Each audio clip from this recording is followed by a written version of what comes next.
But say those fail, like it is DEFCON 1. If we walk into next year, like say it's like January or December, and we just don't, or not January or December, like over the summer, and we just don't have a coach. We gotta get. So yes, answer the question. Yes, if the interviews were to fail. Is that your so for you then, and I'll get to you, Dave, in a second. So it's not option one then. Like if you found out there's an opportunity, which I don't think there is, but if you found there's an opportunity, you're like, no, I still want to do Ben Johnson first, and then it'd be shit. I prioritize an offensive tackle at this point, obviously it'll be a tackle. I assume not obvious, but I assume it'll be a tackle with our top 10 pick. So I think we really need to hold on to that and not just give away assets away for a guy to overlook a team. That's fair. Dave, you? Yeah, no, I don't want to give up a first. Like I love Shanahan, I really do, but that just there's still some holes. We talked about that on this team. That's a mixed bag. Maybe don't ask me after such a loss, a loss like this, because I can't really think straight. Probably it's like shopping. When Kyle Shanahan is the worst. Is an unreal coach. I think he would do wonders for Caleb. A first round pick. God, I would really want to try to talk him into like a second and like a third or something along those lines. But I think he would cost that. And I understand San Francisco's not going to let him go. So it's probably not going to happen. But right now, how I feel, no, I would rather maybe go with Ben Johnson and fill that with a premium position, right? Like a pick, a top pick, like a tackle or something along those lines, something of impact. But I think a lot of people could probably feel the way like, yeah, first, that's all it's going to take, because some people probably think it might take two. Yeah, it's probably going to take more. So for me, I wouldn't pay the price right now. It may change tomorrow. I feel a little bit better. But yeah, what about you, Fick? I don't think you would do it. I don't think so, but if we did it, I would feel. Look, Shanahan wins everywhere he goes. So like, if we did it, I would be like, man, we could have probably used those assets otherwhere and gone like Ben Johnson. But there's one thing you're giving up that amount of capital because you're getting a good coach, right? Like they had a bad year this year, okay, right? That was like Shanahan's first bad year, tons of injuries, but like he's gone to multiple Super Bowls with shitty quarterbacks at that. Well, Matt Ryan's not shitty. He took Matt Ryan as offensive coordinator, but he's been to 2 in San Fran. Like, I'm sorry, that alone, his resume alone is the greatest Chicago Bears head coach ever. Minus George McCaskey, but that was back in like 1940. Okay. So yes, if we did it, I'm going to be like, you know what? At least I know that this team is going to be led well. And like we talked about it, like, do you want a leader of men or do you want an offensive mind? That guy's both. So I would be good about that. But also, I love my draft capital. So I'm like, I would love that. But if that's only like, it's almost like what Jack said. It's only if you couldn't get Ben Johnson. Like if you're like, can't get it, or like no offensive people want to come to Chicago, you're like, okay, look, we cannot run it back with any of these other people, or like we cannot do defensive mind or anything like that. We have to go offense. Then that's the case. But I don't even think that's a possibility. John Lynch, the GM, shut it down anyways. Yeah. So it's probably not going to happen. But great question. Yeah. Crazy things have happened. They should be doing more. I love the idea of like coaches being traded for draft picks. Like it's only happened a couple times. Gruden was that. Dungy, I think, back to the Buccaneers. Yeah, Sean Payton. I love that idea, trading for coaches. I think that's great. Anyways, I know that's not part of the question, but do you want to bring up Tiger's question here for us, Jack? We'll finish it with this one. Bit of a loaded question here. Okay. First. Tiger here with your Abby's funny on Twitter, but okay. Says, do we think Caleb would have the same success that Daniel is having if they switch? I'll start with Dave first on this one.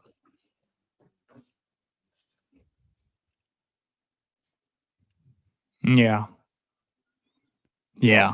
I think Caleb would have the same success. I mean, Washington, I thought was a shit show. Like I thought they were a bad organization, but they cleaned house, right? If I'm not mistaken. Yeah, they did. They've really turned things around. Got new ownership too. Their offensive line's better. I mean, Caleb, I'm not going to say he would be having a better year, but he would be damn good, just like JD right now. And there would be the conversations about Caleb. I think the narratives about him would be completely different. He'd be, like I said, Washington's fighting for their division right now, which is crazy. So he's not playing in the NFC North, right? He would be playing in the NFC East. Yes, which is right. Come on, Well, Yeah, I Eagle. mean, You have the Eagles. there's so many things that just there's a lot that I think could kind of go into it. So I think easily. So Jack, what about you? Yeah, I totally agree. And it's hard. Like, I still will forever think until the day that he retires or it's totally proven wrong to me that Caleb is the guy and that he is a good quarterback and can remain in this league for years. I refuse to let this offensive line tell me otherwise. I refuse to let Matt Eberflus tell me otherwise. I know Caleb is the guy. I don't need to convince myself. I'm not saying this to convince myself. I'm positive of it. So, yeah, I think Caleb would be just fine in Washington, if not even better. Like, I think Caleb was the 1-1 for a reason. I think he's, as a player in college, he was better than Jaden Daniels, in my opinion. And so that's why he went 1-1. It's very, very hard to judge Caleb and Jaden and like compare the two based on the situations that they're in. And I know it's a very cop-out loser answer of me to be like, well, it's hard and make excuses for it. But at the same time, Caleb Williams is a skillful, good NFL player. He's going to be good. Again, like I said, until he retires. Yeah, I think it'd be good. The question is, if you get the right mind in here, is it good or is it great? Like, you can get great, then that's fantastic. Like, are we talking? And I know that's just projecting. Like, top, we want Caleb to be within, like, when you think of like Lamar, Josh Allen, your Mahomes, like, you want, like, every year you're saying like, oh, this guy can take us to the promised land. You know what I mean? Like, you want that top 5 group. Right now, he's projecting to be like, you see flashes and you're like, okay, it's consistent enough where you think that can be good, but we need it to be more frequent to be great. And then Dave, I know I just cut you off here, but my answer to it, I also agree. I think so. And that's why I've been harping it now. Well, we all have, but like, coaching is so important, right? Because if Caleb's ceiling is super high, right now the coaching is not having him reach his potential, and the best coaches make you play up to your ceiling, right? And so you get that in here, maybe we see a level of Caleb that we have not seen previously. We won't know that until we see who our head coach is, but we've seen how it affected Justin with Eberflus, right? I think Fields could have, if he would have had a better coaching pairing coming on from the beginning, we probably would have saw, him be better than what he is now. And so we're just hoping the good thing. I mean, I've been silver lining all day. The good thing is that we got rid of the stuff now. 1 year that's like bad, but in that 1 year that's bad and chaotic, Caleb still had like a decent year. Broke tons of records, right? Bears records, NFL records, and still you look at a stat line, you go, okay, that's not bad. So that gives me a little bit of hope that you get the right guy in there. He's not completely broken like we saw with some of the other quarterbacks. You can get that right. Yeah. No, I'm in the same boat. I'll end with this with Caleb. Very, very good flashes. One thing I'm always going to be shocked on is his accuracy, or how inaccurate he's been this year. Just intermediately, especially the deep ball. I mean, when it comes to, I think Rome, DJ, and Keenan, those 3 receivers are in the top 10 in like uncatchable like percentage. And it's like in a very, very red category. And that is not good. That is not good. And so it'll be interesting to see, a few years from now, is this an outlier with Caleb Williams in his career, or is this like a reoccurring theme? And the thing that shocks me is college Caleb, like, he was accurate. It was that was not an issue. And I don't think anybody had any issues in regards to his accuracy, right? It was more about him playing Superman, right? And trying to extend. And I don't think you're never going to take that away from him. That's what makes him special. Of course, it's going to aggravate you at times. It's happened this year a lot where you're pissed off, but at the same time, when you throw in the people blocking for him, that's what, I mean, it's like a terrible combination between a guy that wants to create and extend, and also an offensive line that they can't block for very long sometimes. And so for me, I can't wait to look 3-4 years from now. Is this an outlier? Because I hope it is, and I believe it is. But it's like, it's been so bad where I'm a little concerned. So we'll see what happens this offseason, and of course, Rome and him and that chemistry building, because even tonight there were some times where they were off, and that's been the case all year, even with DJ too. So, and Keenan. And Keenan, yeah. I think a big thing with inaccuracies, obviously there's a talent level. It doesn't mean you just fix this one thing and you're accurate, but a lot of times it is with the feet.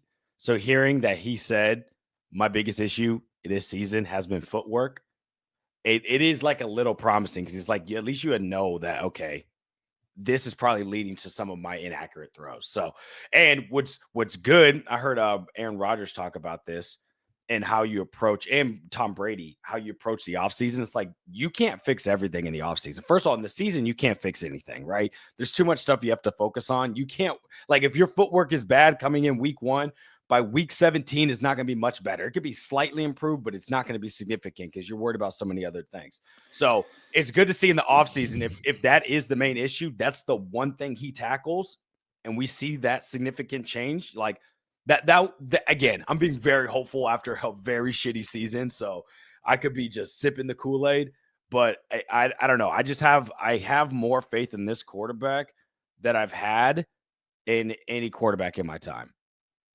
And I could be wrong. Next year, it could be worse. But as of right now, that's how I feel. So, yeah. Well, hey, let's get to our OGs, our shout outs here, our new face gangs as well. And then we'll go ahead and get out of here. Get some sleep. Absolutely. Yeah, for sure. Or have nightmares, whatever comes first. Okay, Roy 1400 here on YouTube with the hashtag. Well, not hashtag. We said I'm new. So that's a hashtag new face gang to you, Roy.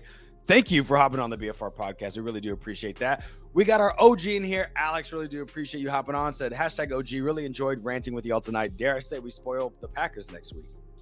That's not happening. So, Michael, oh my gosh, Michael, you're in the UK. Please go to bed, my guy. Please. It is so late. The fact that you watch these games, I feel so bad for you, but he is the OG in here. Hashtag OG. The podcast is the only good thing about the Bears. We really do appreciate that. Thank God we don't have to block for this team. Domain expansion here with the hashtag OG. Keep grinding. Appreciate that domain. And then Tiger in here said it's his second time. So hashtag newish. Face gang /OG. No, you're an OG. We appreciate it. Thank you for hopping on the BFR podcast, the number one show for the fans, by the fans. And Roy 1400 said, fire, fire, fire. Happy New Year's. I liked and subscribe. Hey, if you want to be cool like Roy, do the same thing. Like and subscribe. If you already subscribed, thank you. But give a like. If you don't want to do it now, wait till the show ends. Hit a like so people can see it tomorrow. We really do appreciate it. Also, shout out to our Apple and Spotify podcast listeners, our replay gang listeners. We appreciate y'all. I actually credit for y'all to not watching live a little bit after a game like that. I totally understand. We get it. So, but we do appreciate you taking the time to listen afterwards. So shout out to our replay gang. Absolutely. All right, boys. Well, I think that's it. You guys have a great new year. We'll see you next year. Again, we'll do our final game preview for the season, which is crazy. It's kind of flown by. So we appreciate the support, and we'll see you next year. Peace.